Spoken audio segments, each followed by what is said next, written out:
So, the fuck.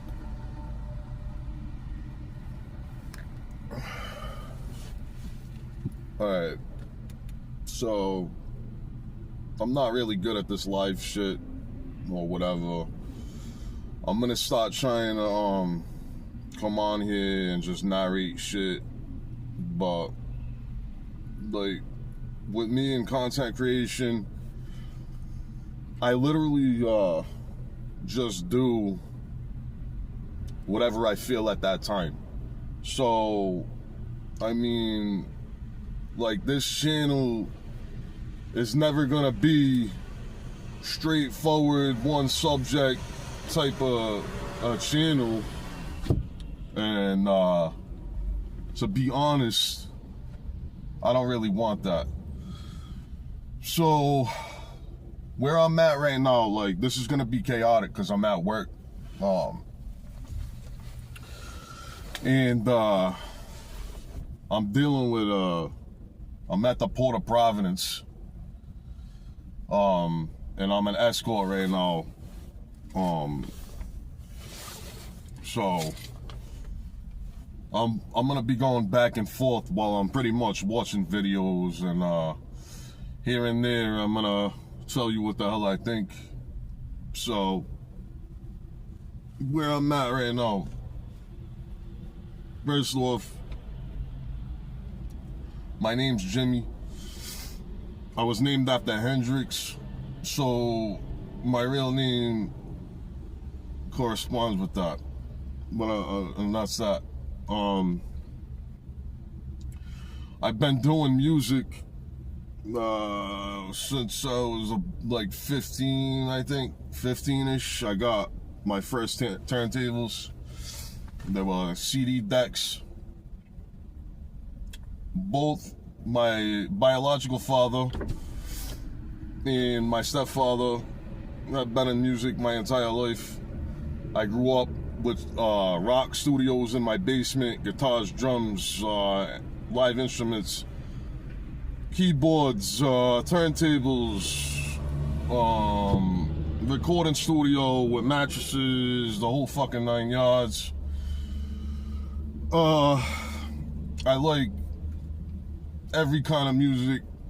It depends where my head's at, kind of. Hip-hop, rap, I lean on the most. If I'm in like a calming state, I might get into country here and there. Rock and roll, of course, alternative. What else? I like a lot of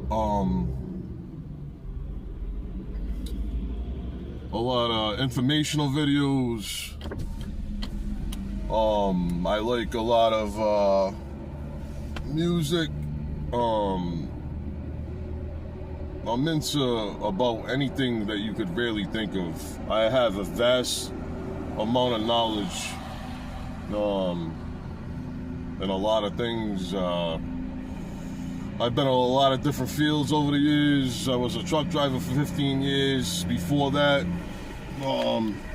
whoever really knows me knows I was out there, if you know what I'm talking about. I've been out there for a long fucking time. So I got a lot of experience with bullshit. I mean, if you know what I'm talking about, we can't really get into it.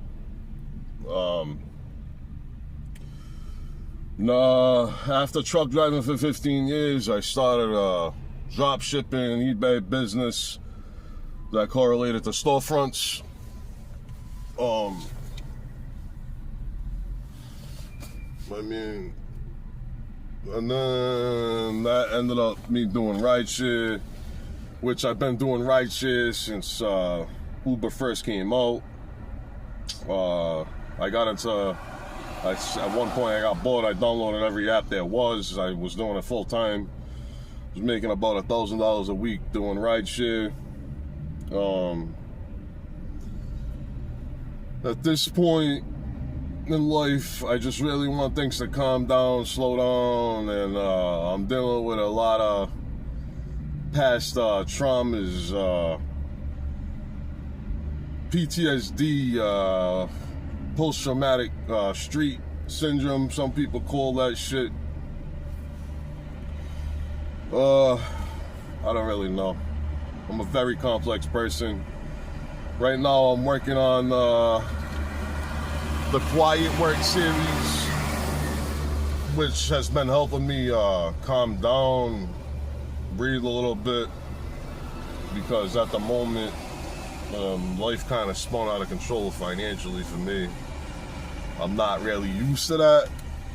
I'm used to being able to fucking do whatever I want. Most people know that. So I've been struggling trying to just maintain like mental health in a lot of different ways. While I've been going through this, it's been a while too. It's been I broke up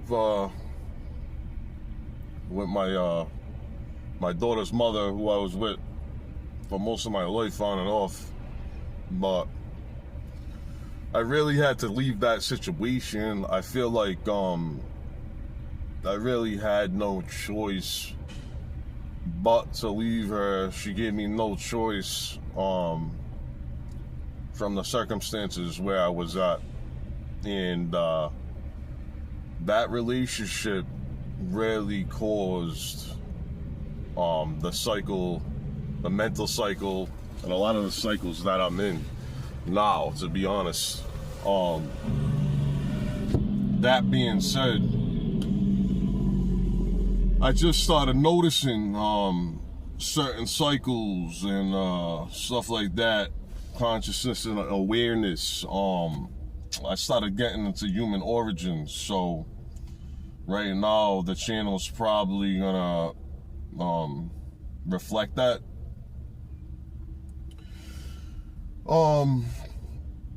To be honest, I really don't give a shit who likes me, who don't, the clicks and all of this. I didn't really start this channel for that. I started this because I was bored, and one of my ex-girlfriends didn't want me on social media because she's a she's psychotic, and her life will reflect that. that's so if you want to get into energy and frequencies, the frequency she puts out, she's gonna get what she puts out, which is a really negative, what do you call it? Control, manipulative, not based on truth. I can go on with a list of shit. I used to care. I'm not even gonna get into that one. But so yeah, like I just been trying to relax, bro. Like, hence the Quiet series. And I'm gonna tell you something right now. A lot of the content that I put out, this is the truth about me. This is stuff that I personally go through, and if it resonates with you, like I really appreciate the fact that it does, because some of this content will really help that person. This is a person, especially this series, the Quiet series. This is a person. If you have PTSD or trauma where you go into like hypervigilance, any type of hypervigilance where you can't shut down your nervous system. I literally thought it was mental for a long time. But if you can't slow down, like even when stuff is slowed down, this series is for you. It's not a meditation, but it's mixed in a quietness where I can space out in the visual effects on the video. You can space out on the visual effects, the background music. There's a bunch of stuff that'll literally get you out of your head, and I don't know, I just appreciate it right now. And I'm about to play one and stop yapping.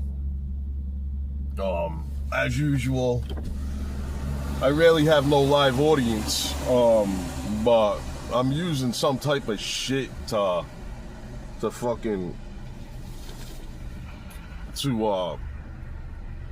broadcast this anyway, where I really can't see the chat, to be honest. I'm gonna have to figure that out at some point. I don't know if I can. I don't really give a shit, to be honest with you. Alright, so I'm gonna start watching this shit. I really don't know what to do on here. But, yeah.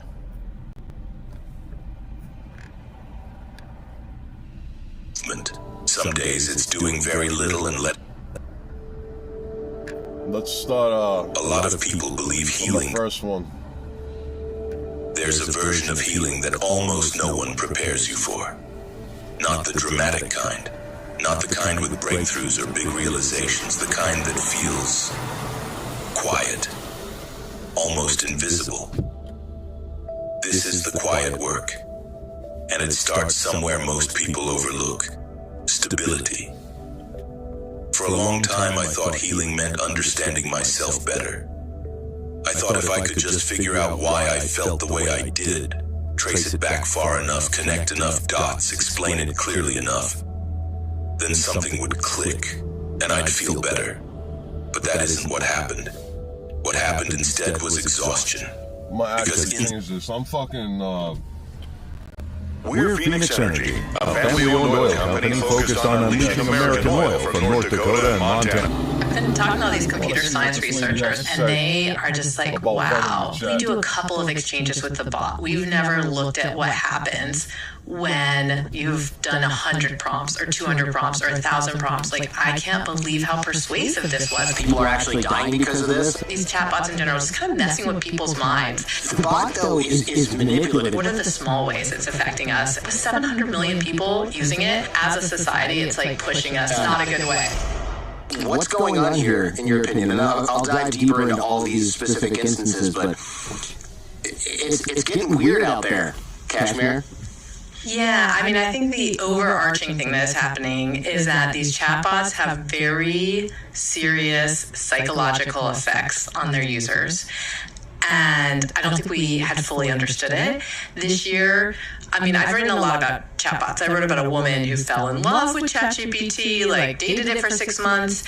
And then I started hearing from people who were having, it was almost like manic episodes with ChatGPT, where they get into these really intense conversations where they think they're like uncovering some like groundbreaking theory or some crazy truth, or like they can talk to spirits, and they don't realize that they've slipped into a role-playing mode with ChatGPT, and that what it's telling them that isn't true, but they believe it, so they kind of go into a delusional spiral. Some of them are essentially like having mental breakdowns through their interactions with ChatGPT, which go for hours and hours, for days, for weeks, for months in some cases. It's very bizarre because you can... So, what she's talking about, my psychotic bullshit has led me to this. And I've noticed since I've been doing the quiet work that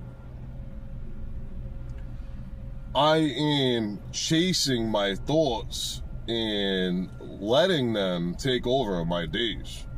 So this is a horrible factor, but I also think that it comes down on the user that actually is doing this, and it's not the user, it's the knowledge of that user ultimately, because I just got into AI. This is probably gonna be not even 12 months. I don't even know. I'm not good with time periods, but when I started using this, I was very obsessive. And I will say if I don't have chat, like if I don't have the subscription for that month, I will fucking freak out. It's like an addiction. Well, let's continue. Read the chat transcripts. I assume you've gotten access to those in preparation for the articles. And I've only seen excerpts, but you can kind of see this person being like, this doesn't sound right. And then 300, and I'm not exaggerating, hours later of chatting with ChatGPT, they're like, so if I jump out the window, I won't die? And ChatGPT is like, if you really believe it at an architectural level. And it's like, whoa, man. So just in the past few months, to be fair for them. So what he's saying, in my belief, is very, very false, because there's numerous reasons why it's false, and I can maybe tell that he doesn't have a lot of experience with chat, because I'm gonna tell you something right now. If you go in chat and that fucking thing thinks that you want to die, it is never gonna tell you to jump out of a fucking window. Because of I think this is liability issues too. There's certain things on ChatGPT that you'll run into roadblocks with. That's against terms, and you'll get a red fucking whatever the fuck TOS violation, and it'll literally delete whatever you wrote to the thing too. So if you're doing anything sensitive, there's ways to get around that, which is press copy until the whole thing gets deleted, and then you paste that into a notebook file or an email, because I've had to do that before about sessions that I've had with this thing. But the thing is, if you go into anything that you want to jump out of a window, it is not going to allow you to do that. It's going to tell you that you need to call the suicide hotline, most likely, or whatever else it's going to give you. So let's keep going. The woman who dated ChatGPT, in her defense, at least ChatGPT replies to your text. So I can see the appeal. On some level, won't ghost you, unlike every other guy out there, apparently. Yeah, like it's the smart, you know, some people say it's the smartest boyfriend in the world, and it always responds. Right, yeah, exactly. Yeah, it replies. It doesn't take 3 days and isn't like, sorry, work's just been crazy. So in the past few months, I've seen some people are trusting ChatGPT for health-related advice. They're not checking with a doctor or pharmacist. I love putting, one thing I recommend to my audience is putting in every supplement, every medication you're taking, and see if there's an interaction. But then you check with your doctor before you do anything. And people got really upset about that. They're like, you can find false negatives. And it's like, well, but the doctor prescribed these in the first place. They should have found the false negative interaction. This is a double check. But I'm not really talking about the sort of, that's maybe one of your future articles, the health advice craze that ChatGPT is telling people to drink their own urine sometimes. It's like, okay, maybe not. But people are substituting salt, regular salt with bromine, and they have crazy psychological and neurological consequences. That's probably a separate show, not exactly what I'm focused on. No, but this is the role play that you're mentioning. It's even more sort of sinister and insidious. This example that really sticks out to me is this Belgian man. Done. Absolutely done. That shit is like the shit they're talking about is absolutely fucking nuts. Seriously. Words cast spells. Let me see what this gotta say. If I joined Venmo Stash, there would be signs. So, Venmo launched a rewards program. They say that words create the universe around us. And if you think about it, like, there is a code running in the background of your mind. If you think about it, words do create the universe around us, because without it, we can't form expression. And right now, you did not write it. You rarely check it. But it is currently dictating the ceiling of your income, the quality of your relationships, and the physical health of your body. Most people believe that they use language to describe the reality they see. This is a fundamental error. This is the error that keeps the poor and the anxious bound to their anxiety. The truth is the inverse. You do not use language to describe reality. You use language to create reality. We are about to open a door that has been shut for centuries.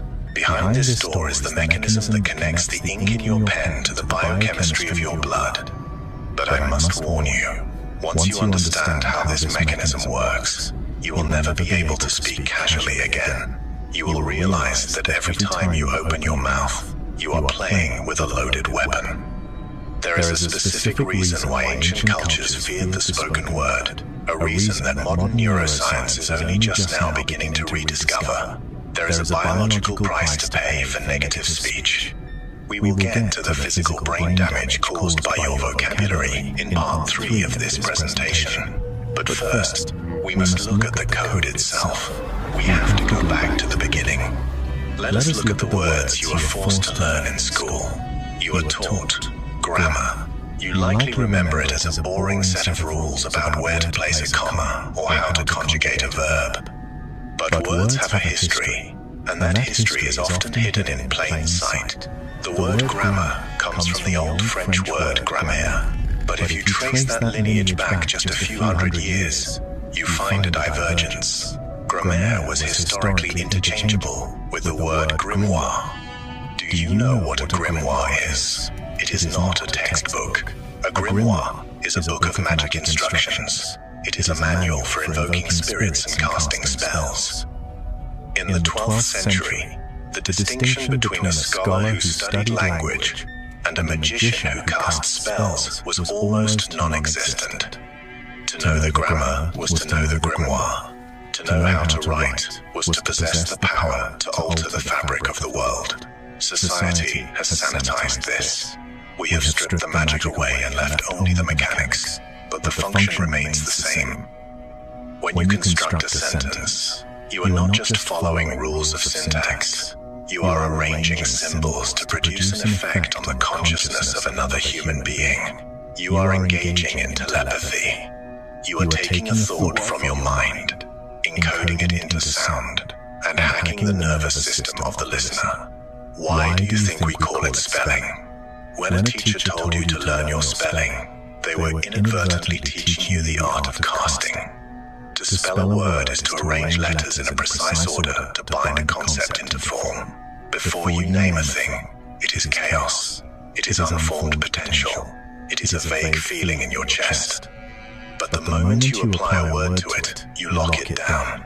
You capture the chaos, and you force it into a rigid structure. This is the essence of a spell, the binding of energy into matter. Consider the immense danger of this. If you wake up in the morning and you say the words, "I am exhausted," you are not describing a biological fact. You are casting a spell. You are taking a temporary sensation of tiredness, and you are binding it to your identity with the words, "I am."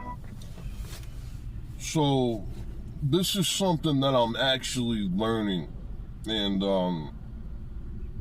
my girlfriend, she keeps telling me this, and at first I used to get really fucking aggravated, but this is part of the book The Secret, I guess. I haven't read that book. I can't really listen to entrepreneurial books right now and shit because I just overdid it a couple years ago. I've read a lot of books that I'm not even on a list. So I did not get into The Secret, but I guess that what this is trying to say is that we literally do create our own reality around us by the shit we tell ourselves. And I really have to get out of this negative mindset. I got into habits, being in the relationship with my kid's mother. I was like literally locking myself in a room to get away from her. And this was years in the making. So I was locking myself in a room for years trying to raise my daughter, who, I mean, I'm not even gonna get into that. But locking myself in a room like that just to pay a mortgage for other people to have parties and run around the house that I was paying for, it did really affect me. And there's things that I say out loud to myself that sometimes I feel like I don't even control them. It just comes out of my mouth like, "Oh, I hate my life" type shit. And it really does affect you. I'm starting to come to terms with this. It's hard for me too, but I'm starting to think that it's true. You are commanding your body to align with the definition of exhausted. You are giving your subconscious a direct order to filter out any evidence of energy and to highlight every sensation of fatigue. You are writing the code for a bad day, and then you are surprised when the program runs perfectly. But there is a way to hack this loop. There is a way to speak that generates energy rather than depletes it. We will discuss the specific High Valyrian protocols for rewriting your energy in Part 5, but you cannot use the protocols if you do not understand the architecture. This concept is not new. It is the oldest recorded technology we have. Open the Bible, the most influential book in Western history. It does not begin with an image. It does not begin with a battle. It begins with speech. In the beginning was the Word, and the Word was with God, and the Word was God. In Greek, the term used is logos. Logos does not just mean word. It means blueprint. It means reason. It means the underlying logic of the universe. The ancients believed that reality itself is made of language. Physical matter is just the hardware. The word is the software. This is why in the Aramaic tradition we find the phrase abrahadabra. You have heard this as a stage. So right here, this makes me think, right, in a whole nother direction.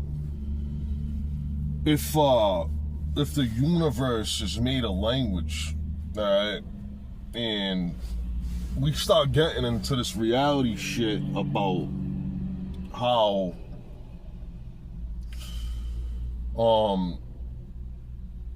our reality is kind of like rendered as we look at stuff like a Grand Theft Auto game, for example, because this is the best example that I've heard recently. It was easier for me to understand that if we're in a generated reality, are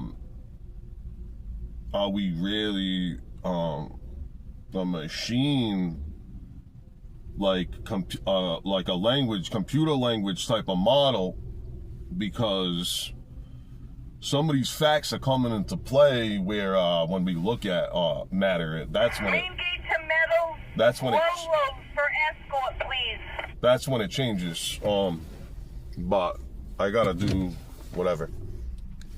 Magician's trick, abracadabra, but the original Aramaic, Ibra Kadabri, translates to, I create as I speak.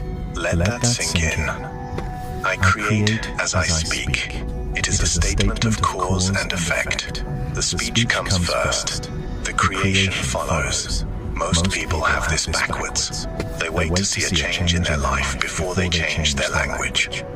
They say, I will say I am happy when I see a reason to be happy. This is a violation of the law of the Logos. You must speak the condition into existence before the condition can manifest. You are the projector. The world is just the screen. You cannot change the movie by yelling at the screen. You must change the film. So,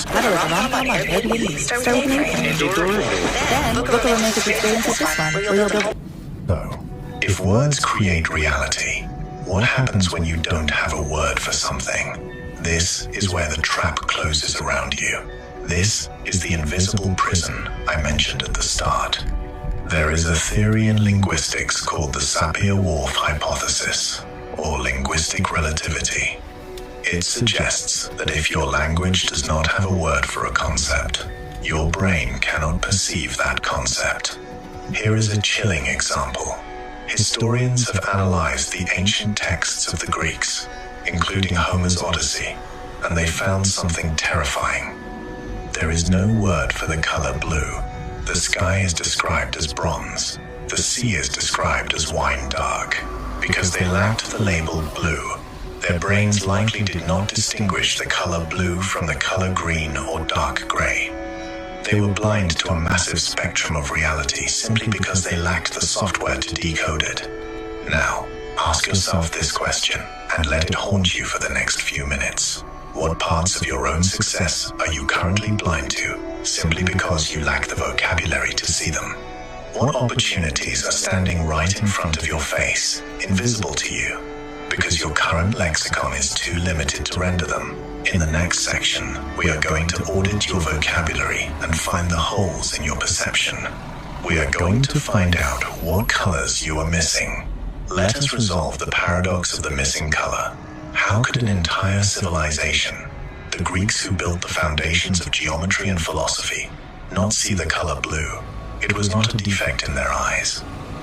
It was a defect in their dictionary, because they did not have a specific word to categorize that frequency of light. Their brains grouped it into the nearest available categories: green, or dark, or bronze. The hardware of the eye saw the data, but the software of the mind deleted it. This is the Sapir-Whorf hypothesis in action. It states that the structure of a language determines a native speaker's perception and categorization of experience. If you do not have a word for it, you are functionally blind to it. Now, you might think, that is interesting trivia about ancient history. You would be wrong. This is happening to you right now. Think about your emotional vocabulary. This what they're telling me, right? I've noticed, like, while I'm trying to study these crazy fucking subjects, that if there's not a word to describe something, I'm having more of an issue. You know what I mean? Like, so what do you do with that? I don't even know. But that is a good point right there. This fucking trucker's a moron, by the way. People operate with a primary color palette of emotions: happy, sad, angry, anxious. Because your vocabulary is this limited, your experience of life is this limited. You might be feeling a complex sensation of subtle melancholy mixed with nostalgia and a hint of hope. But because your lazy lexicon only has the word sad, your brain collapses the wave function. It deletes the nuance and tells you, you are sad. You are trapping complex three-dimensional experiences into flat one-dimensional words. You are living in low resolution because you refuse to upgrade your graphics card. The philosopher Ludwig Wittgenstein famously said, "The limits of my language mean the limits of my world." He was not speaking metaphorically. He meant that the boundaries of your reality are drawn by your vocabulary. If you have a low-resolution vocabulary, you have a low-resolution life. But it goes deeper than just vocabulary. It is about the syntax, the invisible rules of how you string those words together. Different languages force their speakers to think in different ways. In the Gugu Yimithir language of Australia, there are no words for left or right. They only use cardinal directions: north, south, east, west. If you ask a speaker of this language to pass the salt, they might say, "Move the salt a bit to the northwest." As a result, these people have an internal compass that is almost supernatural. They always know where north is, even in a dark room without windows. Why? Because their language forces them to perform a constant background calculation of orientation. My husband used to ejaculate prematurely until this. My husband is ejaculating so fast and I'm getting so anxious about it, it's starting. Their grammar demands that they stay connected to the magnetic field of the earth. Now, look at English. What does English demand of you? What background calculation is your language forcing you to run every single hour of the day? English is a language that is obsessed with the subject-verb-object relationship. But more specifically, English is designed to assign blame. It is a language of cause and effect, which often defaults to a victim syntax. Consider how you speak about your problems. You say, "This situation made me angry." Look at the architecture of that sentence. The situation is the active agent. Me is the passive object. You have linguistically encoded a reality where you are the victim of an external force. In other languages, the phrasing would translate to something like, I created anger within myself in the presence of this situation. Do you feel the difference? It is a shift in locus of control. When you use victim syntax, Yo, that shit that they just said is crazy. Like, this is why I watch these videos. That is crazy what they just said. I never knew that. With me, she hurt me. The traffic stressed me out. You are programming your subconscious to believe that you are a leaf blowing in the wind, totally at the mercy of your environment. You are casting a spell of powerlessness. You are telling your brain that you are not the operator of the machine. You are merely a cog being ground down by it. And your brain, being an obedient servant, triggers the chemical response for helplessness. It floods you with cortisol. But the victim syntax is a minor offense compared to the greatest virus in the English language. This is the virus that causes the most psychological suffering. It is a tiny two-letter word, is, or in the first person, am. We call this the verb to be. In the field of general semantics, there is a movement to speak in E prime, English prime. E prime is English without the verb to be. Why would anyone do this? Because the verb to be implies a static, permanent identity. It implies that A equals B in a mathematical, unchangeable sense. When you say, I am a failure, you are equating your complex, fluid, ever-changing biological process with a static, abstract concept called failure. You are using the law of identity to glue a temporary state to your eternal self. In reality, in the quantum universe, nothing is. Everything is happening. You are not a failure. You failed at a specific task at a specific time. Do you see the difference? One is a permanent label on your soul. The other is a report on a past event. When you say, I am anxious, you are identifying as the anxiety. You are claiming it as your name. You are telling your nervous system, this is who we are now. A master of the grimoire speaks in E prime. They do not say, I am anxious. They say, I am currently experiencing a sensation of anxiety. This creates a gap, a distance. It separates the observer from the observation. It reminds the brain that the anxiety is a passing cloud, not the sky itself. By removing the copula you shatter the spell of permanence. You force your brain to observe process rather than essence. You become fluid again. You become water. If you think this is just semantics, you are underestimating the connection between your mind and your body. This is not just about feeling better emotionally. This is about biological survival. When you use the to be verb to identify with negativity, I am sick, I am tired, I am broken, you are sent. So, main gate to Meadows, Pinnacle on site and need of escort. Copy.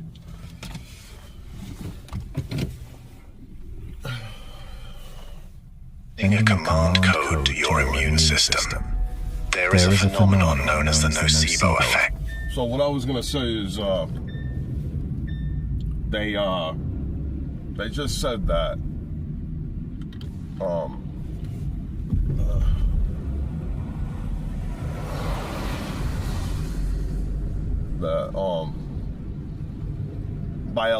biological, it affects you biologically, which I did not think my problem was physical until I started doing the quiet work, and it was talking about how my nervous system is causing this because of it didn't say specifically PTSD and shit like that, but it said hypervigilance. So I have to train my nervous system differently to get a different reaction.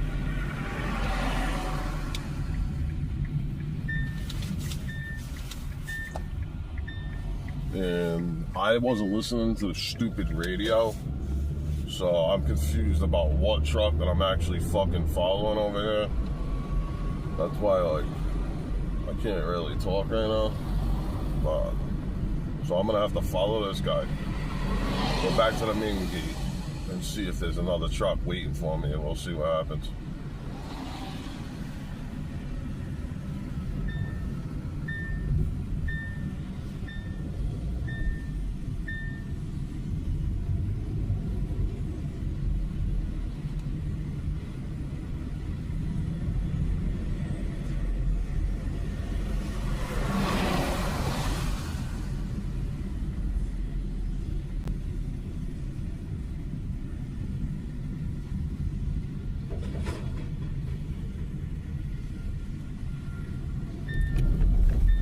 Oh, what in the fuck? This guy isn't fucking who I'm supposed to be following.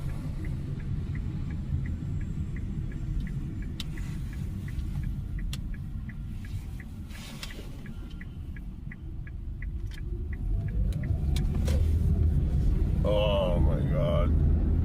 This is when I got aggravated.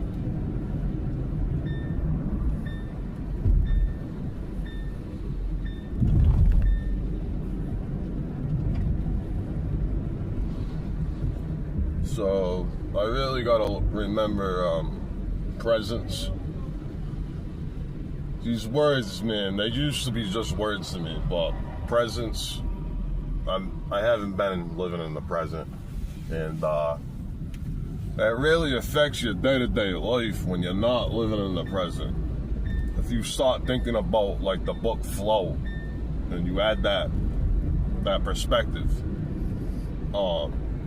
it really starts to rewire you. But this has probably been more than 8 years that I've been wired in this fashion, and like my past, like my street shit life, that really, like, don't think that you are gonna walk away from this shit clean, because you're not gonna walk away clean where you think you're walking away. Metals radio check. Copy. I just got back to get him. I took the wrong truck off there. Copy that.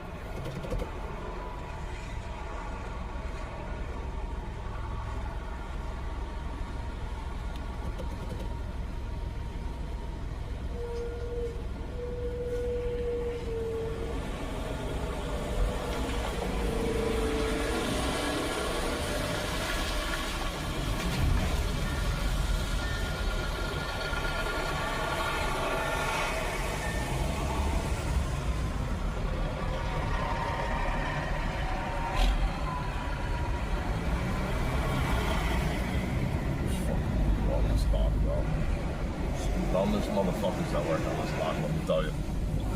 Main gate to Meadows, Legend Landscaping on site, in need of escort. Here we go again.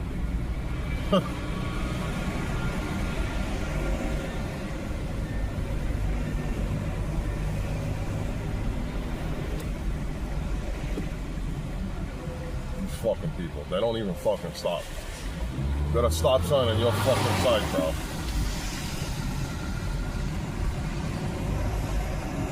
Love to just slap that shit out of some of these people. You know who some of the worst prima donnas ever to fucking be in existence are fucking truck drivers. They think they're so tough, bro. I swear to God, these people always want to get brolic and shit until you fucking tell them you're gonna drop a pallet on their head. Like, yo, I swear to God, most of them are fucking straight bitches, and like, yo, I've done numerous things to these motherfuckers over the years, from running their fucking mouth prima donna wise, thinking they're the shit because they drive a piece of stupid ass shit equipment, yo, that I drove for like literally 15 years Now I'm in security, sitting around fucking escorting these motherfuckers, making the same kind of money. Like, but you think you're the shit, dude. Like, come on. Like, learn how to fucking fight. Learn how not to run your fucking mouth. Especially when you're dealing with me. Because if I fucking snap, dude, you ain't gonna fucking see the end of the fucking story unless it's ended.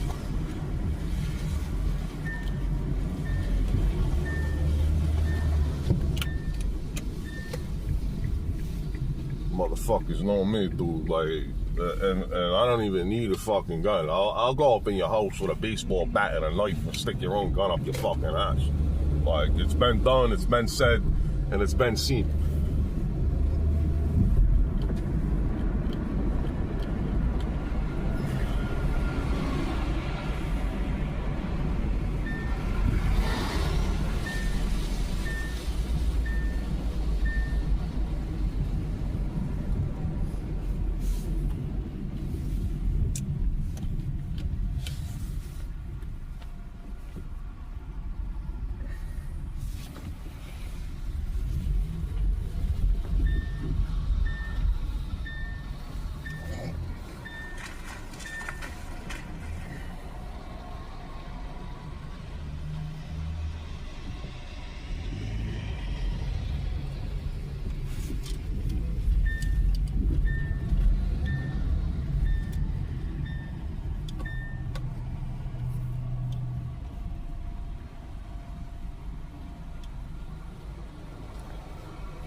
Kind of fucking like talking to myself over here. It's making the time go by, and I'm sick of hearing certain people around me, dude. Like, fucking, ugh.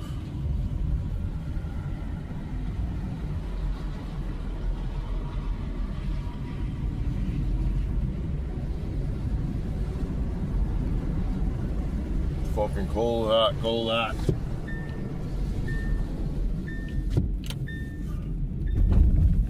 Woo!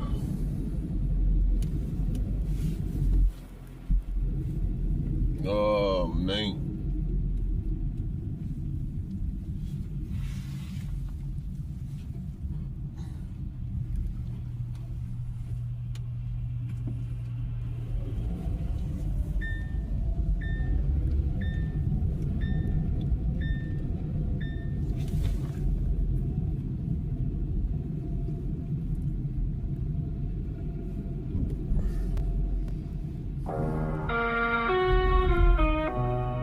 Talk your rhyme.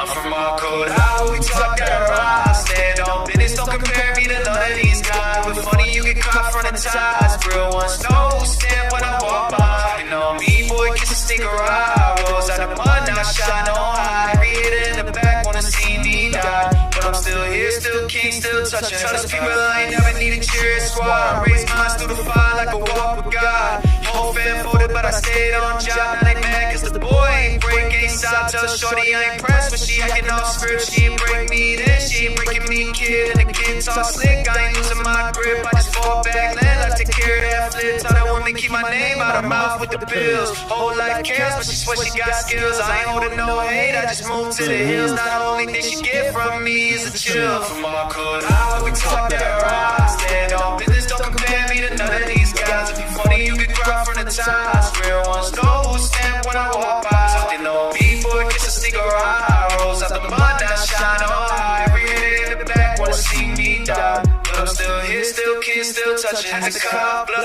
had to cut off ties. Real ones know that the truth truth don't lie. If you ain't there when the boy almost died, then you dead to me now. That's a natural goodbye. Ain't stressing no sister, no father, no ex. Everybody had a lane, everybody got wrecked. I was built off loyalty, respect, and checks. Y'all built off gossip and emotional backs. Now I'm back in the city life, who wants smoke? Talk big talk, but they pockets stay broke. I don't move off fear, I'm a whole gotta go. I talk with that ride when I walk through the code. If they still mad, tell them deal with the kid. I'm the one who survived, they be hit that light slid. I'm the one who got clean when the whole block did. Now I flex like the pain never broke what it did. I'm from road to I only talk that ride. Stand on business, don't compare me to none of these guys. You funny, you can cry from the ties. Real ones know who stand when I walk by. Talking on me, boy, just a sneaker ride. Rolls out the mud, I shine on high. Every ear in the back wanna see me die. But I'm still here, still king, still touching the sky. Talking to me when I spit the day green. Every day that cash and chin. Running through that bitch like a flame.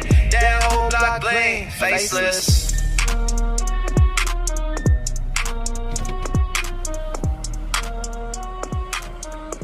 Yo, I was watching this J-Bo shit earlier. If you're living with schizophrenia, I'm you already may be got eligible to participate in a paid clinical research study of a possible new treatment. No insurance required. Completely confidential. Sign up now to see if you qualify. To dying in prison from chronic asthma. Rest in peace. I'm sorry for your loss. I know you guys were close. That next year, as you kind of prepare for your situation, there was a BMF snitch who actually testified that you were present and gave Jeezy 5 kilos of cocaine to sell in Atlanta. You heard about this? I heard. That shit wasn't true, man. That ain't true. Jeezy just did his music shit, bro. They always try to tie, just trying to tie him in with us, man, bro. He just was with us, for the clout. You know what I'm saying? Until he got his clout. When he got his clout, he took off.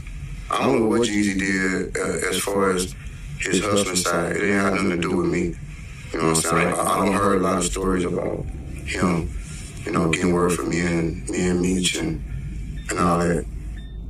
I'm not finna even try to entertain that topic with him because it's not true. How Jeezy got his money before he started rapping, I don't fucking know. You know what I'm saying? Everybody starts there. You go. You know what I'm saying? But yeah. I know the snitch. I know what he talking about. You know what I'm saying?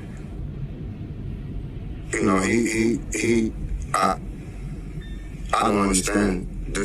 I understand what he did because he wrote me. I know exactly what he's talking about. He wrote me right around the time after I got the letter from O.M. and he told me, he's like, look, they trying to charge my baby mom, who just had my son. They trying to charge her where Rico at, because he had some other shit going on.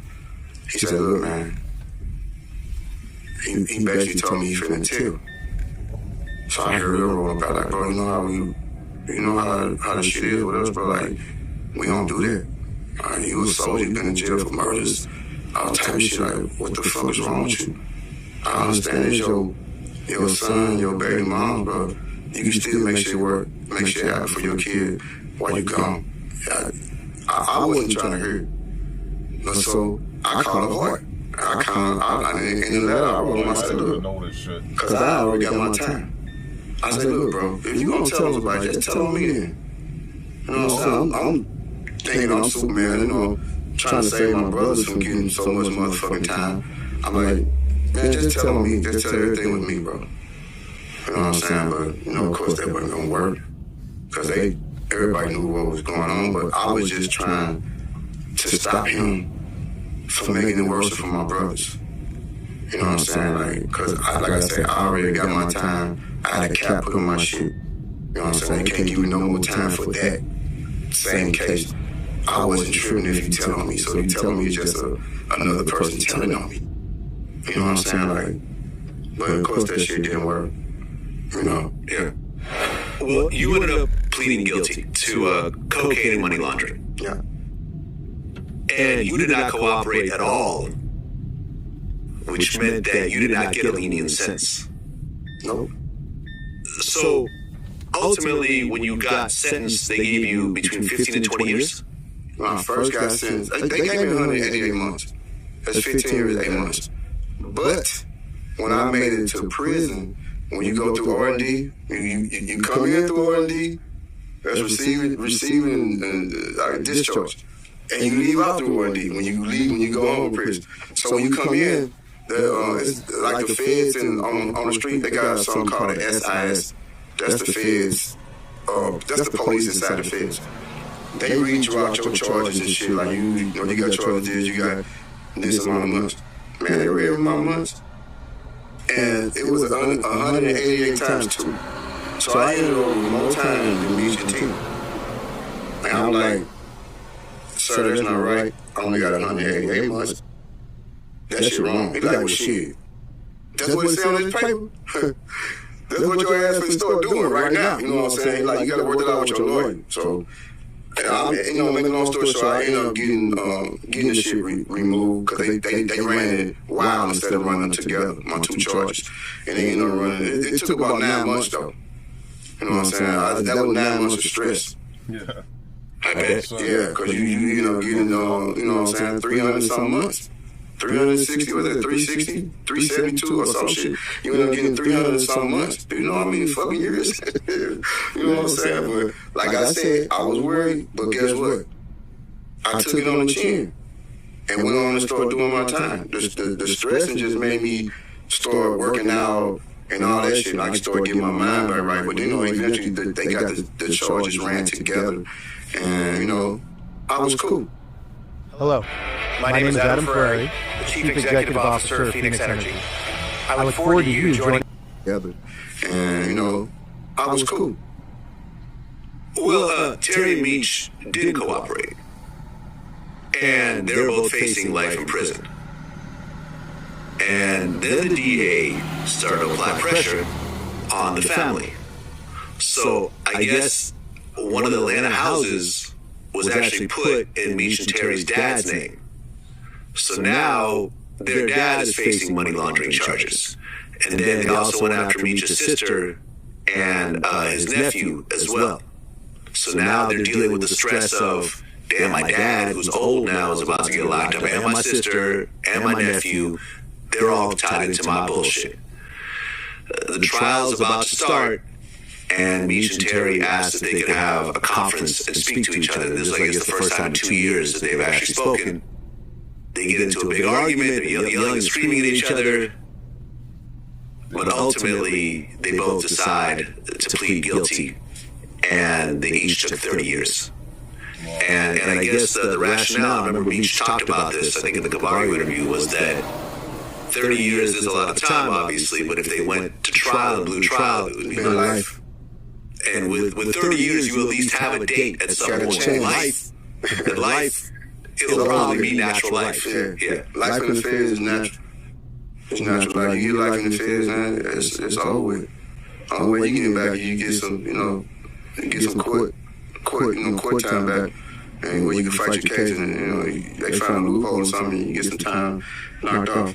But yeah, well, and from what I understand, really, most of the evidence was coming on Terry's side because of all the wiretaps and everything else like that. They didn't really catch Meech with a whole lot of stuff, but then again, you have the hearsay, you have the doc marshals, you got the O-Dogs, you got people that are testifying and so forth. When you found out that Meech and Terry got 30 years, how'd you feel? I mean, because I know them, you know what I'm saying? Like, I know our situation, in the law enforcement eyes, it's not good. But them guys did so much shit, like to, I don't know, man, from a shoe shiner, man, to valet parking guys, you know what I'm saying, to the clubs, to the malls, everything. Like, they did so much positive shit for the communities. And not just in Atlanta, everywhere. Everywhere that boy step, everywhere. What up, boss? What up?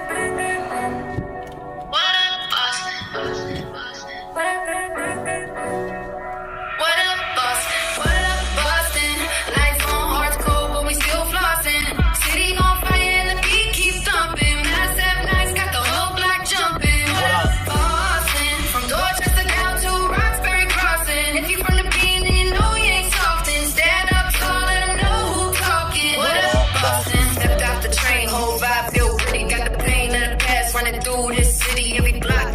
post. Every corner look pretty to the wrong dude. Move in the night, get sticky. I'm from where cold weight cut through veins. Where the real ones grind, the broke stay trained. With respect, whole weight more than nights or chains. And your word mean life when you walk these lanes. Raw steel, heartbeat thumping my chest. We don't rag no more, we just move finesse. Stealth and slick when the hood get blessed. And the wolves come out when the moon say yes. What up, Boston?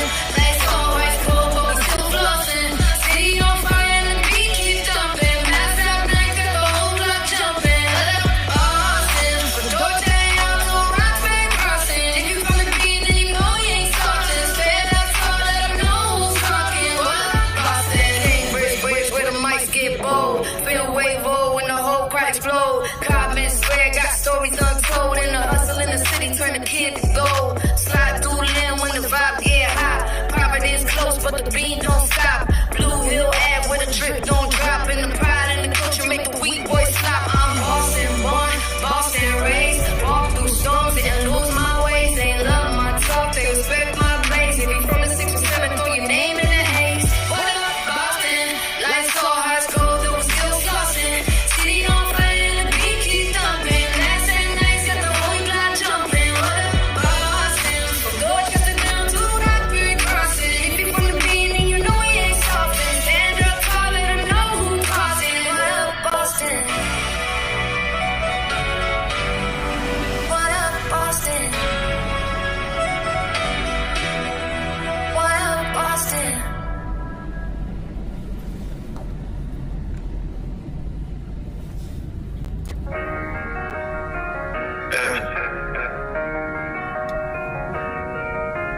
Ice in the veins, city on lock, December pain.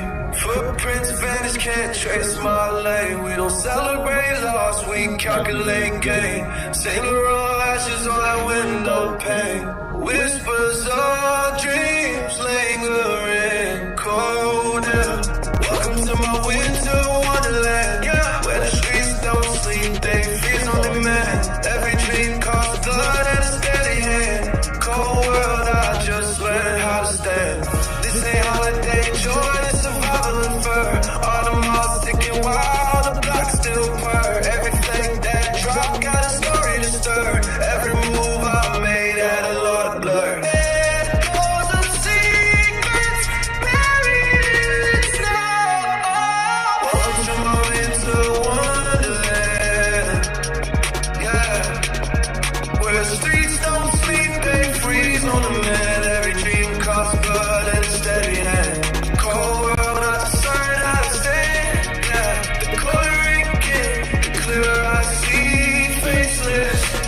Winter don't end.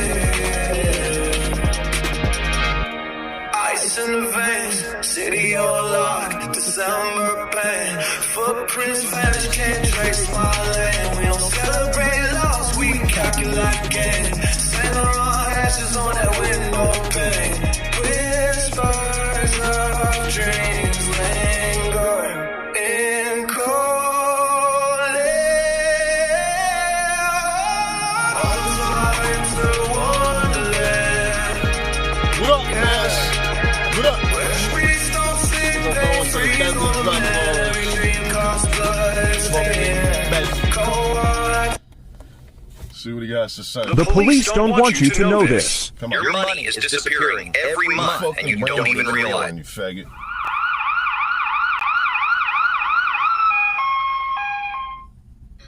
First at 5:30, dozens of members of the Latin Kings gang, including top leaders, arrested on drug and firearms charges in a series of raids across the Northeast today. The arrests were part of a 4-year investigation into the street gang. In this investigation, law enforcement was able to infiltrate the highest levels of the Latin Kings leadership and make secret recordings of gang strategy meetings, ceremonies admitting new Latin Kings members, and internal proceedings in which gang leaders and punished subordinates for violating gang rules, including ordering that certain people be killed. A memorial with dozens of candles and balloons is set up here on Ashley Boulevard for Paul Cavasso Ruiz. The 17-year-old was shot and killed Saturday night. Police are investigating, but no arrests have been made at this time. It's June 4, 2019, in Springfield, Massachusetts. A group of gangsters have convened to meet at the Mount Carmel Social Club, a mafia-operated society in the area that was once the operating hub of infamous mafia members in the past, including Al Bruno, the Springfield mafia boss, who was murdered by his own men in 2004. But today, it's not mafia members meeting at the club. It's senior leaders of the East Coast Latin Kings, a vast criminal network of drug dealers operating from Massachusetts all the way to South Florida. Present at the club are Juan Jose Liberato, aka King Prodigy, Francisco Lopez, aka King Cisco, Bienvenido Nunez, aka King Apache, Gregory Peguero Colon, aka Trece, Michael Marrero, aka King Clumsy, and Michael Ceccatelli, aka The Man. All are members of several Massachusetts Latin Kings gangs, and all are meeting that day to decide the fate of the son of a gang member. Ceccatelli, in particular, caught the Fed's eyes at that meeting. He was the leader of the entire East Coast Latin Kings enterprise, and a published occult magician. Ceccatelli was a mafia-connected Italian-American who had an open and proud history within the gang as a Springfield area drug dealer and kingpin. The man they were discussing that morning, referred to as Victim 25 in court documents, was a high-ranking member of the Lowell Latin Kings in Lowell, Massachusetts. His son, Victim 13, had openly insulted the gang online. Alfred Nieves, aka King Alfie, was the leader in Lowell, and had been on call recently with a confidential informant telling him he planned on killing Victim 13, but the police were one step ahead of him. Police listened in on Ceccatelli that day at the Mount Carmel Social Club as he came to the decision that, due to Victim 25's status within the gang, no one could go explicitly hunting for Victim 13, but if they happened to randomly run into him, they could take care of him. Quote, if a brother bumps into him on the street, we can't tell that brother to stand down. But Victim 13 would never get shot over the matter. Only a few months after that infamous meeting was held, police in Massachusetts would strike down on the Latin Kings and expose a hierarchy of gang killers, enforcers, and leaders who all conspired to run trap houses across the state. The Kings ranged from young crack cooks living in drug dens to an elderly school teacher who shot his own student over $10.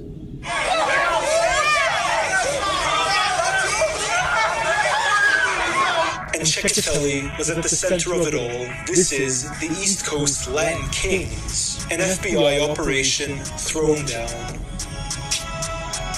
A jury just found Reverend Sean Harrison guilty on all 10 charges against him. In 2015, Harrison shot a 17-year-old high school student in the back of the head. Harrison had allegedly recruited the teen to run drugs for him. The student survived and testified against Harrison.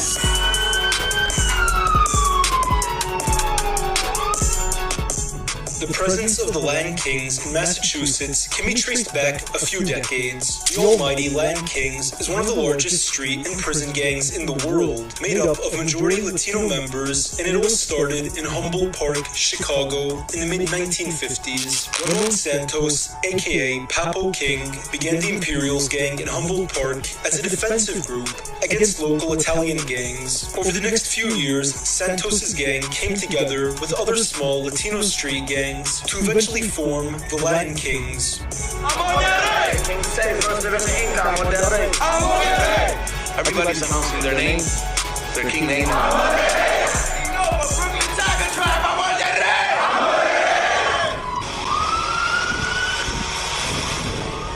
The gang grew over the next 3 decades to have branches in Chicago and New York City that oversaw gangs all over the country. As of recent estimates, the Latin Kings number 35,000 current members worldwide. The gang didn't grow from nothing, however. Over time, a strict hierarchy system was formed that made the Latin Kings one of the most organized gangs in the country, but also allowed for law enforcement to strike them with RICO cases and guilt by association. As a part of this organization, a system of punishments within the gang also exists that range from being forced to step down from one's role, being forced to retire, or paying fines, to several forms of beatings, and a terminate on-site order, which is essentially a death sentence.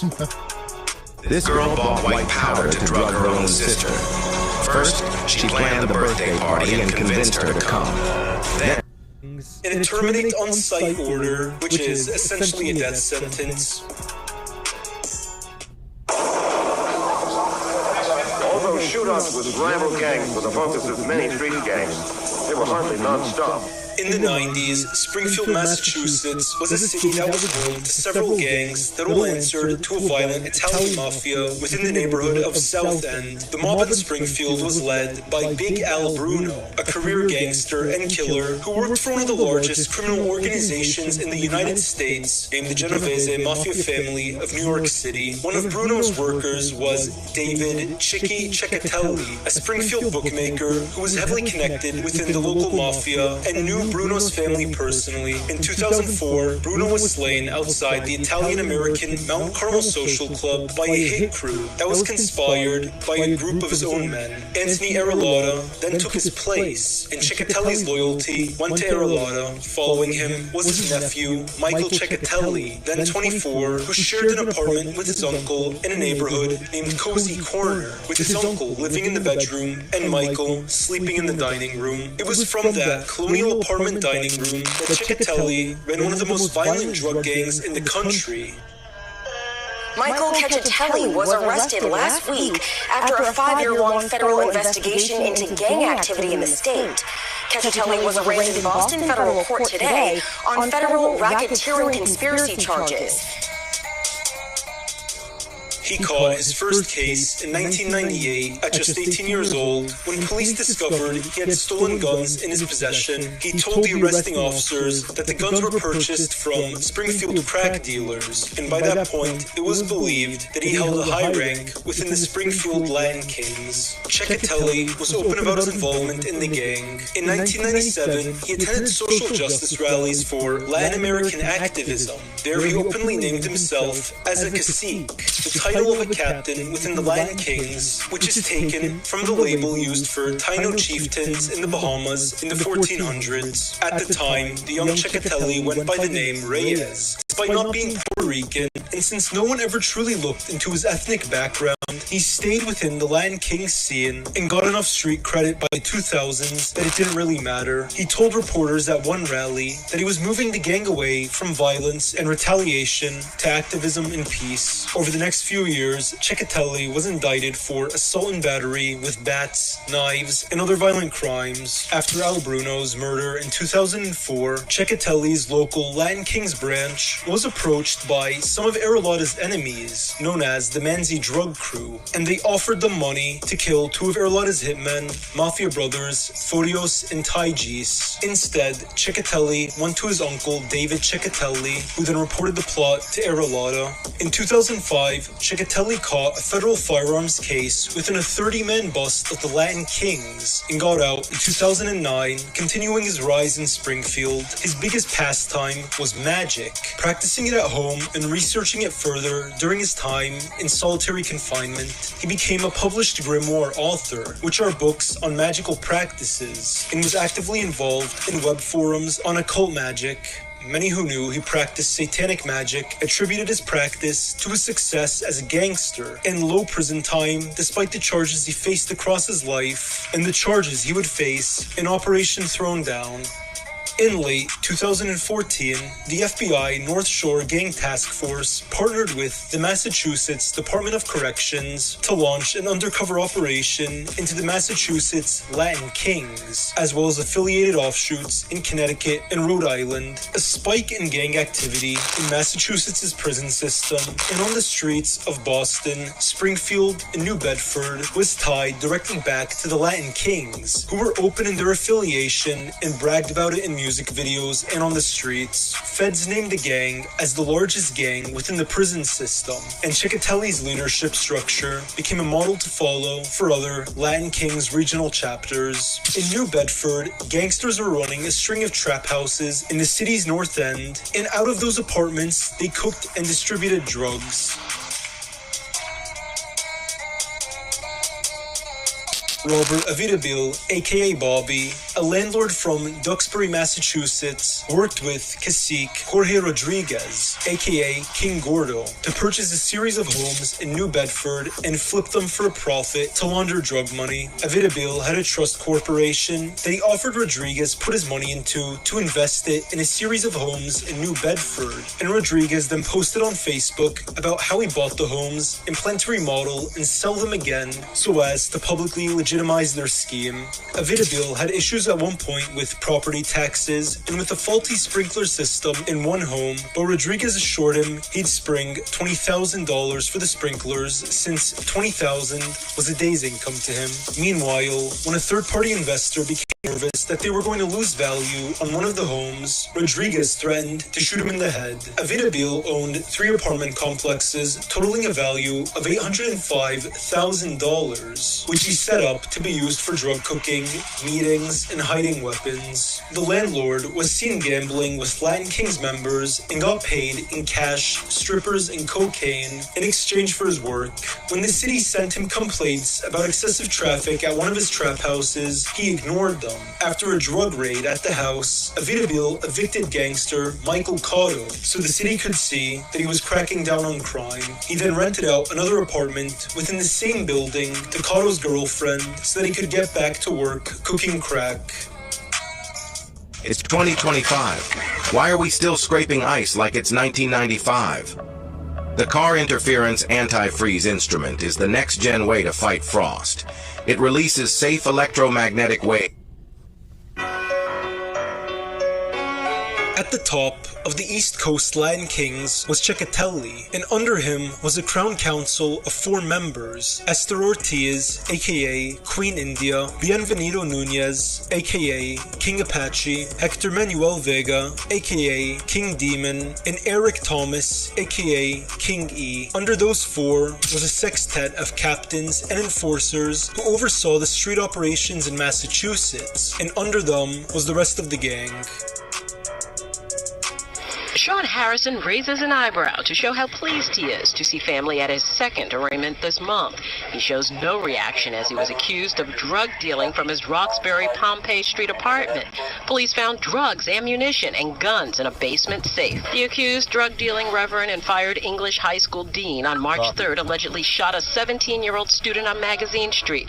The teen victim told police he sells marijuana for Harrison, the same reverend who for years has been preaching anti-drug and violence to children around Boston. In Boston, one violent incident came about in early 2015 when a local renowned school teacher shot one of his own students. 55-year-old gangster Sean Harrison was a senior longtime member within the Boston Latin Kings and was the dean at the English high school. Harrison got the nickname Rev within the school system due to his anti-violence advocacy and pastor-like nature with his students, but he was living a double life. Harrison was a drug dealer, using some of his students to sell marijuana for him. One of these students was 17-year-old Luis Rodriguez, who came from a dysfunctional home and saw Harrison as a counselor. On the afternoon of March 3rd, 2015, Harrison called Rodriguez to meet at a gas station to give him some marijuana, but in all reality was planning on killing the 17-year-old for withholding $10 he owed him. Rodriguez turned around during their meeting and Harrison shot him in the back of the head and proceeded to run away from the scene. Rodriguez survived, however, as the bullet went right under his right ear and hit his jawbone, barely missing an essential artery. A passing vehicle saw the scene unfold, stopped on the curb, and got Rodriguez medical attention. In the hospital, the student told the staff that he was shot by an angry customer during a deal gone wrong. On March 6, 2015, Harrison was arrested by Boston police and charged with attempted murder. Anger formed within the Boston Latin Kings, and around 2018, they began searching for a potential informant who could have tipped police off about Harrison.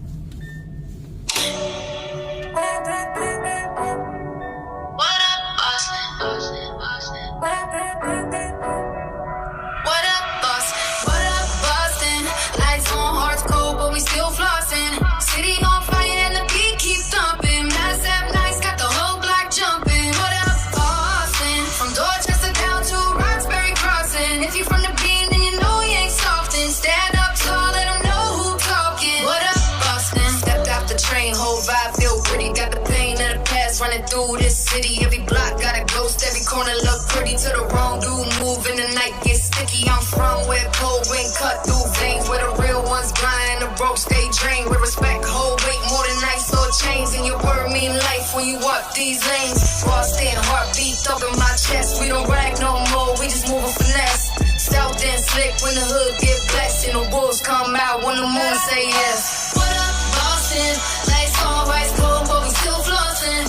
City on fire and the beat keeps jumping. Mass up night, got the whole block jumping. What up, Boston? For Georgia, out to Rockford crossing. If you from the beat, then you know you ain't talking. Stand up tall, let them know who's talking. What up, Boston? Cambridge Bridge, where the mics get bold. Feel wave when the whole crowd explode. Codman swear, got stories untold. And the hustle in the city turn the kid to gold. Slide through Lynn when the vibe get hot. Providence close, but the beam don't stop. Blue Hill Ave where the drip don't drop. And the pride and the culture make the weak boys flop. I'm Boston born, Boston raised. Walk through storms, didn't lose my ways. They love my talk, they respect my blaze. If you from the 6 or 7, throw your name in the haze. What up, Boston? Lights so high, cold, though we're still saucing. City on fire and the beat keep thumping. Mass and nice, got the whole block jumping. What up, Boston? From Dorchester down to Rockford crossing. If you from the beat, then you know we ain't soften. Stand up tall, let them know who tossing. What up, Boston? What up, Boston? What up, Boston?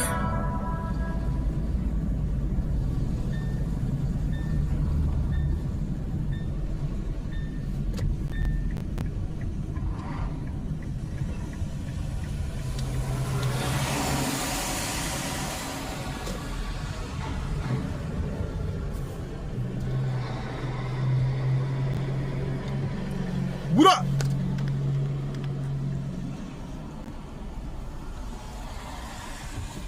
Tony. Is there one exercise people should just stop doing when trying to lose weight? Here's the most interesting weight loss fact. Keep Stop. on. No, keep on coming. Keep on. Stop. Keep but. Stop. No, ain't no stop. Stop. Keep going. Keep finishing. No. Why you say but? No, because you backtrack. Yo, dog. Finish. You gotta let the conversation. Go ahead, flow. brother. But I said, even though he ain't fuck with me, for the sake of hip hop, he still worked with me. What else did you say? No. Stop. Nah, he said that. I didn't say that. Okay, what else did you say? No, chill. Shut the fuck up. For a potential informant who could have tipped police off about Harrison's role in the shooting, members Marlon Rivera, Alexis Piguero, Robert Lara, and Dante Lara began visiting Harrison in prison, where he awaited trial and conducting an independent investigation. However, no informant was ever discovered. In June of 2018, Harrison faced the court and received 23 to 26 years in prison, despite his attorneys citing his lack of a criminal record as reason for a 9-year sentence instead. In February of 2019, Rivera was involved in a violent Boston home invasion that led to the death of the homeowner. On July 4, 2019, during a July 4 party in Mary Hannon Park in a southern suburb of Boston, Latin King brothers Nathas Jacquesin and Ian King opened fire on a 32-year-old rival, although for unknown reasons, which knocked him to the floor as Jacquesin shot him several more times. In the flurry of gunfire, Jacquesin accidentally shot his own 8-year-old daughter, injuring her, but she recovered within the day. Their victim wasn't so lucky, however, and he became paralyzed from the waist down. In Springfield and New Bedford, things were shaking up between members in one of the most influential Latin King strongholds. On February 12, 2018, police in New Bedford watched the man known as Victim 1 in court documents running from North Street, face covered in blood. Victim 1 was a drug dealer and government informant, and the Latin Kings had to take him out. Gang Cacique Angel Roldan, aka King Big A, had paperwork confirming Victim 1's informant status, and he ordered Jorge Rodriguez to kill him. That morning, while selling out of a trap house, Victim 1 was confronted by Michael Cotto, Wilson Piguero, Angel Calderon, Matthew Palacios, Juan Figueroa, and Luis Mendez, who smashed the bottle on his face and his head and stabbed him up with a knife. Victim 1 then ran out of the home home and was excommunicated from the gang. On April 22nd, 2018, Gregory Piguero Colon, a Latin Kings leader from Springfield, shared an email spreadsheet of members of the gang who he believed were informants and others who held a bad standing. One of these men was Victim 21, a member who'd insulted Ciccatelli and called him a rat on social media and was considered excommunicated. Action was taken on Victim 21 near the end of the year. On December 5th, 2018, Ciccatelli told a wired informant known as CW9 to beat Victim 21 at a party that night, but the beating never happened. 2 days later, Ciccatelli learned that Victim 21 was hiding in Springfield with a roommate, and his friend, who also spread the rumor, Victim 22, was frequenting bars in Waterbury, Connecticut. Ciccatelli told CW9 that he was going to go old school and shoot up the bar with everyone in it. The following day, Ciccatelli told Jorge Rodriguez to form a hit crew. Victim 21 then contacted Ciccatelli and told him he wanted to make peace. On January 1st, 2019, Ciccatelli told CW9 that he planned to kill Victim 21 at a peace meeting, after getting him to admit on camera that Ciccatelli's rat status was just a rumor. CW9 tipped the FBI off, and on January 30, Victim 21 was arrested on a probation warrant to stop him from going to the meeting. In March, Esther Ortiz drove to Waterbury, Connecticut, and called up Victim 21, who agreed to meet her, but never showed. She then drove to Waterbury again. On April 26, caught Victim 22 by a bar, and shot him several times, injuring him as he fled the scene.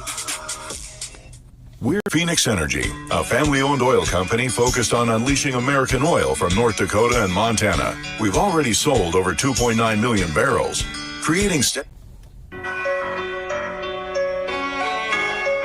In February of 2019, another issue arose regarding Angel Roldan. Roldan had offended a number of high-ranking members within the Latin Kings, stealing marijuana from several members, including Jorge Rodriguez, and taking money from the gang's fund to use for himself. While on a drive to Springfield, Angel Calderon openly told a wired informant, CW3, that he would kill Roldan on sight, no matter who was watching. On March 23rd, 2019, a trial was held with Ortiz convening a grand council, with other big members listening to testimonies from CW3, Calderon, and Rodriguez. Roldan was found guilty and ordered to pay up and his rank removed. He made the ultimate mistake of ignoring the gang's ruling. At the end of July 2019, Cacique Juan Jose Liberato commanded Jorge Rodriguez